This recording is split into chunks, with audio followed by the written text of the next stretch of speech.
안녕하십니까. 신의균의 쿠팡TV 시큐리티 뉴스입니다. 오늘도 여러 가지 소식 알려드리겠는데요. 일단 이 바이든 미국 대통령이 우크라이나 관련해서 D-Day다 라고 예상했던 2월 16일인데요. 전쟁은 나지 않았습니다. 아직은 그렇습니다. 그래서 전쟁이 안 날 것인가? 해결됐나? 이런 관측들이 많은데 현지 오신트 소식통들은 그게 아니다. 페이크다. 오히려 지금 전력이 더 많이 들어오고 있다.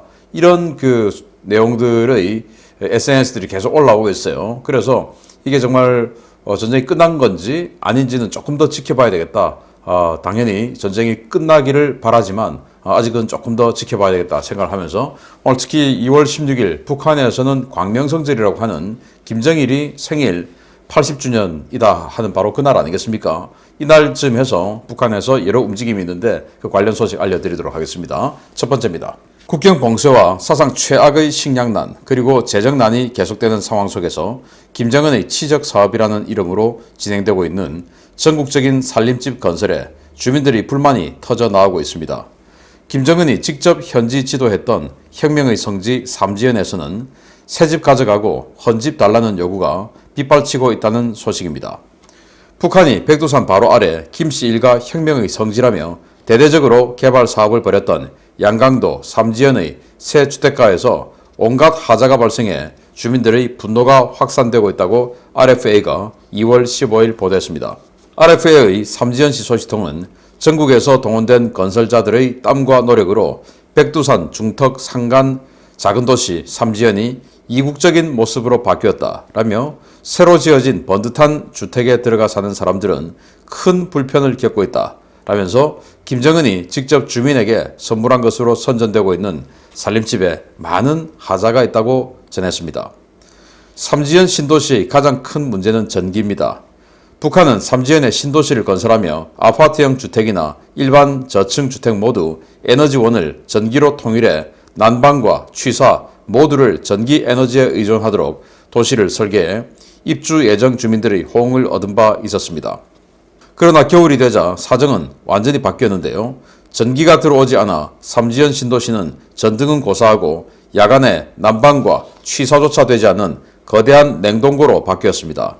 주민들은 과거 헌집에 살 때 전기가 안 들어오면 연탄이나 장작을 태워 취사와 난방을 할 수 있었지만 새 살림집은 내부에서 불을 피울 수 없어 주민들은 혹한에 엄청난 고통을 겪고 있다고 호소하고 있습니다.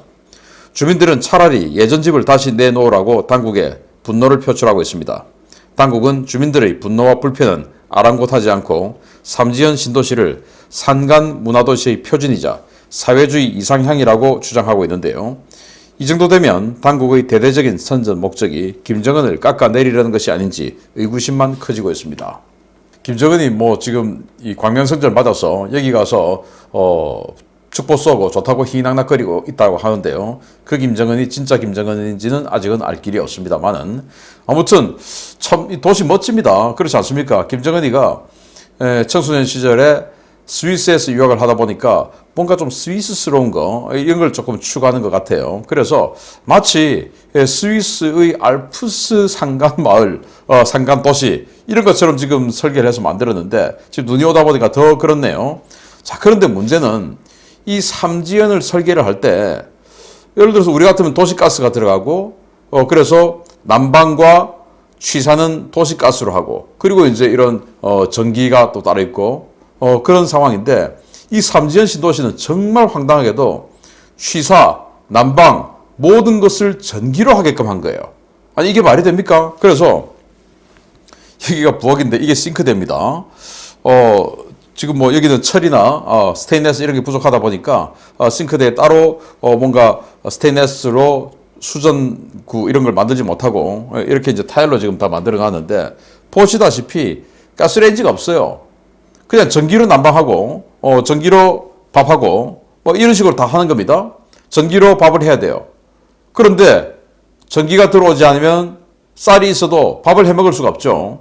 그리고 또 중요한 것은 여기 또 화장실인데 화장실 우리 같으면 화장실도 바닥 난방 요즘 아파트 다 되죠. 그런데 여기는 안 되죠. 그래서 이런 식으로 라지에이터를 갖다 놨습니다. 전기 라지에이터죠. 이거 전기 엄청나게 잡아먹는데 그래서 욕조도 한번 보십시오. 이 욕조가 지금 과거 우리 1970년대에 이런 욕조 있었던 것으로 제가 기억하는데요. 타일로 이렇게 만든 욕조네요. 아무튼 이런 식으로 만들었는데 문제는 이제 난방이 전기다. 그런데 지금 전기가 부족하죠. 그래서 전기가 끊어집니다. 그 밥도 안 되고 그리고 난방도 안 되고. 그런데 삼지연은 아시다시피 백두산 바로 아래 얼마나 춥습니까? 영하 30도씩. 오늘 같은 경우에 서울 영하 10도 넘었죠. 뭐 부산만 하더라도 영하 4도 5도 막 이렇게 되는데 이런 상황인데 여기 삼지연 오죽하겠습니까? 백두산 바로 아래인데 영하 20도, 영하 25도 이렇게 올라가는 상황에서 난방 안 돼. 그리고 밥도 못 먹어. 예전 같으면 그 헌집에 살 때는 그냥 뭐 연탄 떼고 아니면 석탄 떼고 갈탄 떼고 아니면 어찌 뭐 나무라도 긁어 와가지고 이파리라도 긁어 와서 장작 떼고 거기다가 밥하고 이렇게 할 수 있었는데 이게 지금 뭐냐 라는 거죠. 그래서 지금 이 겨울이 이 삼지연 이민들에게는 너무나 가혹한 고통이다. 추위와 굶주림. 추위와 굶주림 최고 가혹하지 않습니까? 그 두 개가 같이 자신을 때리고 있는 이런 정말 기나긴 겨울인데 이런 상황에서도 이 삼지연은 사회주의 이상형이다 라고 선전을 하고 있으니 이런 내막을 모르는 사람들은 야, 삼지연 사는 사람들 부럽겠다, 부럽다 라고 하겠지만 이런 것들이 앞으로 점점 퍼지겠죠. 밥도 못 해먹고 난방도 못 해먹는 이런 황당한 상황을 만들어 놓고 있는 북한인데 평양에서는 오늘 광명성절을 맞아서 완전히 잔치판이 벌어졌습니다. 정말 깜짝 놀랄 정도의 엄청난 선물 배급이 이루어졌는데 이유가 뭔지 또 어떻게 줬는지 보겠습니다. 최근 북중 화물열차 운행이 일부 재개되고 남포항에서 대대적인 선박 입출항이 확인되고 있는 가운데 이 열차와 선박들에 실려있던 중국산 물품들이 대량으로 풀리고 있다는 소식입니다. 물론 혁명의 심장인 평양에 한정된 것이어서 지방 주민들의 상대적 박탈감과 분노가 커지고 있습니다. 북한 당국이 2월 16일 80주년 김정일 생일을 맞아 최근 몇 년 사이 유례를 찾아보기 어려울 정도로 푸짐한 명절 특별 공급을 제공해 평양 주민들의 놀라움과 기쁨을 감추지 못하고 있다고 데일리 NK가 2월 15일 보도했습니다. 데일리 NK의 평양 소식통에 따르면 북한 당국은 2월 10일까지 주민 명절 공급을 마치고 14일까지 추가 공급을 하라고 지시했는데요. 이에 따라 각 주민들은 각 구역에 있는 공업품 상점과 식료품 상점에서 명절 기념 특별 공급 물자들을 푸짐하게 받아간 것으로 전해졌습니다. 소식통은 원래는 세대당으로 주는데 이번에는 1인당 공급으로 공급량 자체가 이전과는 차원이 달랐다라고 놀라운 반응을 보였는데요. 평양 주민들은 이번 특별 공급이 1992년 이래 가장 많은 명절 공급이 내려진 해라며 놀라움을 금치 못하고 있습니다.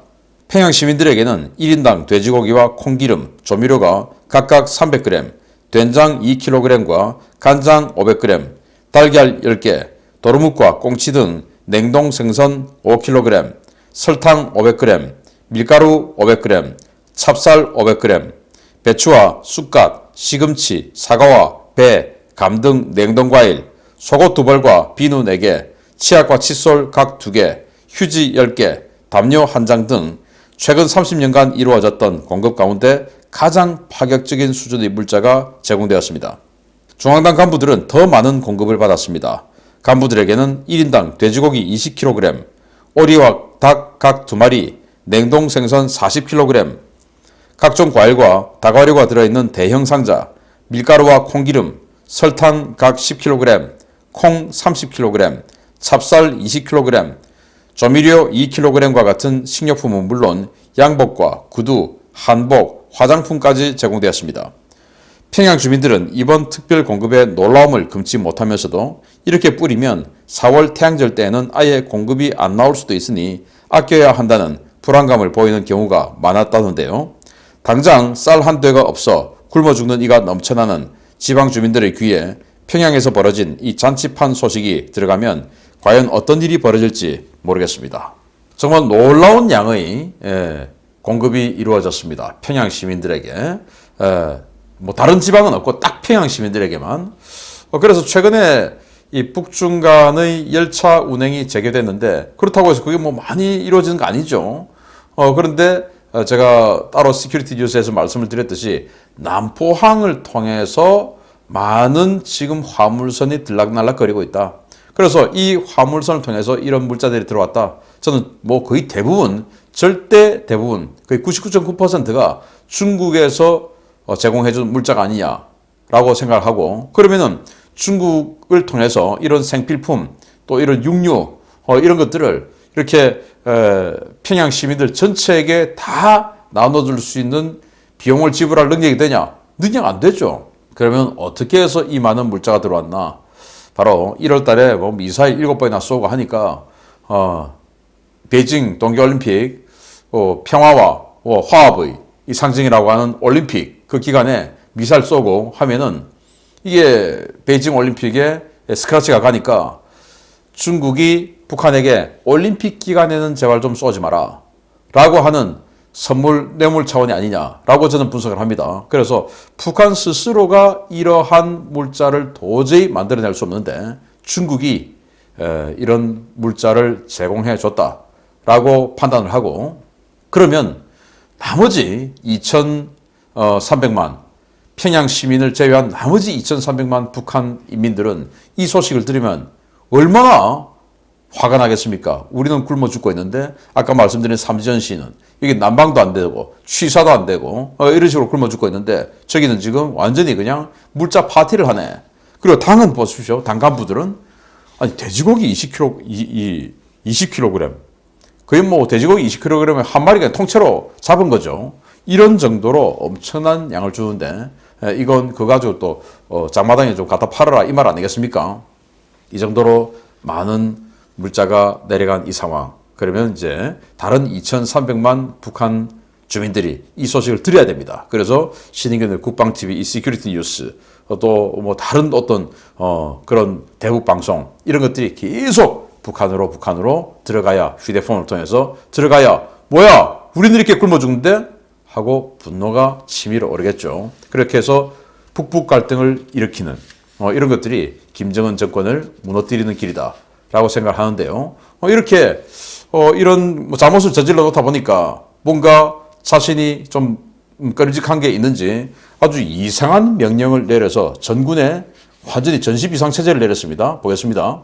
어쩌면 최후의 만찬이 될지도 모르는 평양에서의 잔치판을 벌인 북한이 아무래도 뭔가 불안하기는 한가 봅니다. 북한이 무력 최고사령관, 즉 김정은의 직접 명령으로 전국에 특별 경비 근무 기간을 선포하고 각 무력기관에 비상근무 체계 전환을 지시했다는 소식입니다. 북한이 김정일 생일을 앞두고 전국에 특별 경비 근무 기간을 선포했으며 이번 특별 경비 근무 기간 선포는 예전과 많은 점에서 다른 점이 포착되어 일선에서 그 배경에 대한 궁금증이 커지고 있습니다. 데일리 NK의 북한 내부 소식통은 매체에 2월 14일 오전 0시부터 2월 19일 0시까지 전국에 특별 경비 근무 기간이 선포되었는데 이전과 조금 다른 양상을 보이고 있다라고 전했습니다. 이 소식통은 통상 광명성절의 특별 경비는 하루 전인 2월 15일 17시에 시작되어 다음 날인 17일 저녁 7시에 끝나는 것이 관례였고 경비 근무 지시의 주체도 중앙당이나 국방성, 국가보위성 등의 중앙기관이었지만 이번에는 과거보다 훨씬 더 긴 기간에 걸쳐 더 높은 강도로 특별 경비 근무 기간이 선포됐다고 전했습니다. 이 소식통은 최고사령관 명의 특별 명령은 이번이 처음이지 않을까 생각된다 라며 군, 안전, 보위기관들의 13일 밤 11시에 비상체계로 지시가 하달되었는데 비상체계로 내려지는 최고사령관 명의의 이러한 특별명령은 준전시 상태나 전시선포, 전군 전투정치훈련 등 중대 사안이 있을 때만 나온다 라고 전하며 이번 특별명령이 나온 배경에 의문을 제기했습니다. 주목할 만한 것은 최고사령관 명령에 포함된 이번 명령의 배경이었는데요. 김정은은 적들의 악랄한 대조선 압살 책동이 극도에 달하고 있어서 올해 이번 경사스러운 명절은 그 어느 때보다 더 경각심 높여야 하는 절박한 시기다 라며 강도 높은 경계 태세를 요구하고 있어서 도대체 그 최고사령관이 두려워하는 것이 무엇인지 의문이 커지고 있습니다. 그러니까 광명성절 즈음에서 뭐 특별 경비 근무를 서라라는 명령을 내렸는데 이게 그냥 일반적인 명령이 아니라 최고 사령관, 즉 김정은의 명령이다. 김정은의 명령은 그동안 뭐 준전시 상태, 전시 선포 이런 거 할 때나 내려왔지. 아니 경비 특별히 해라라는 명령으로는 내려오지 않았다. 이게 뭐냐라는 건데 여기 이제 공문에 예를 들어서 광명성절 하면 지금 주민들이 지금 2월 달부터 4월 태양절 마칠 때까지 계속 동상하고 또 뭐 사진 이런 데 특별경비 서고 있지 않습니까? 그 외에 다시 그 주민들이 서고 있는 것과 별개로 군인들이 또 경찰이 가서 서라라는 것인데요. 그 서라고 하는 그 공문의 서두에 이게 있다는 겁니다. 적들의 책동이 악랄한 대조선 압살 책동이 극도에 달하고 있다라는 거예요. 그래서 아니 적들이 지금 어디 악랄하게 지금 대조선 압살 정책을 취하고 있는지 우리가 모르는 뭔가 미국의 전력이 북한을 때리기 위해서 지금 움직이고 있는 것을 북한 정보당국이 파악한 것인지 그거는 현재는 알 길이 없습니다만은 제가 뭐 이 미군 관련한 전력 움직임 동향 이런 것들 계속 수집하고 있습니다만은 저의 또 우리 사무실에서 우리 연구원들이 수집하는 이런 정보 수준하고 북한이라는 어마어마한 병영 국가가 수집하는 정보의 질과 양은 차원이 다르겠죠. 그런 차원에서 우리가 모르는 뭐 미국의 군사적 움직임이 있냐라고 상상할 수도 있지만 아무튼 굉장히 이례적인 그런 명령을 내렸다라고 할 수 있는 것이고 아까 이제 평양 주민들에게만 그렇게 엄청난 선물을 줬다라는 것인데 이게 1992년 이후로 처음이라는 거 아니겠습니까? 1992년은 바로 북한이 헌법을 개정해서 김정일을 김일성과 동격으로 놓고 본격적인 공동 이 북한 정치 체계를 만든 그 원년이거든요. 그래서 김정일이 명시상부하게 수령의 반열, 뭐 그때 이제 이 수령이라고 할 수 있는 김일성이 살아 있었지만 완전히 그냥 뒷방들근을 밀어내고 김정일이 본격적으로 법에 의해서 법의 인정에 의해서 최고 지도자로 올라선 날이 1992년입니다. 그 집단지도체제, 2인 집단지도체제가 이제 쌍두체제였죠. 형성된 그 해인데 그 해 선물을 많이 주고 지금 그 다음으로 많이 줬다. 그리고 선물 주는데 선물 잘 받아가도록 2월 14일 반차 내고 오전만 근무하고 오후 가서 상점 가서 알아서 또 받아가라. 이렇게 배려까지 해줬다라는 이런 상황들. 결코 평범한 상황은 아닌 것 같다라는 생각이 듭니다. 아무튼 이 북한 군인들이 또 경찰이 안전원들이 이 혹한의 날씨에 동상 경비 서느라고 다시 주민들과 함께 엄청난 분노에 시달릴 텐데 이 분노가 모쪼록 김정은에게 쏠리기를 기대합니다. 마치겠습니다. 감사합니다.